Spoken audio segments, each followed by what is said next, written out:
वांग्याची अशी लसुणी चव तुम्ही कधी खाल्ली नसेल आणि सोबत ही नेपाली चकोली चव अजून डबल होते। चला तर बनवूयात आणि तुम्ही पण नक्की एकदा ट्राय करा बरं का। ही चकोली खूप भारी लागते।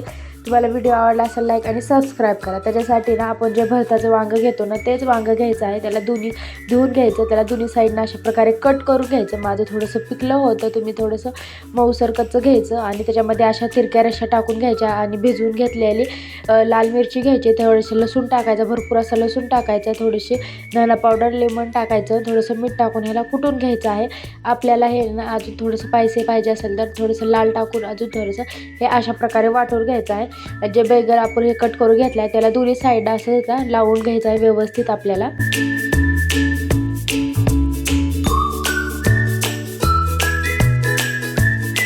व्यवस्थित लावून झाल्यानंतर एक पॅन घ्यायचं, त्याच्यामध्ये तेल टाकायचं आणि दोन्ही साईडने ह्याला हलटून पलटून ना बारीक गॅसवरती ह्याला फ्राय करून घ्यायचं आहे।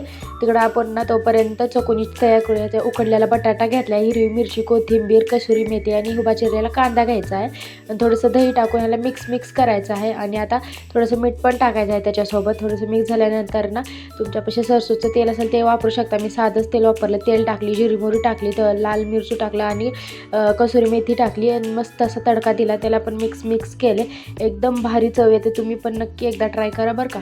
आणि मग आपलं बैंगन पण रेडी झालं होतं। भातासोबत एवढं भारी लागत होतं ना, मसाला बैंगन भात आणि ही नेपाली चकोली एवढी भारी जबरदस्त लागत होती ना। तुम्ही एकदा खाल्ले तर बार बार बनवचाल। तुम्ही पण नक्की एकदा ही रेसिपी ट्राय करा आणि मला कमेंटमध्ये नक्की सांगा। चला तर मग आपल्या व्हिडिओला लाईक आणि सबस्क्राईब करा। Okay, bye.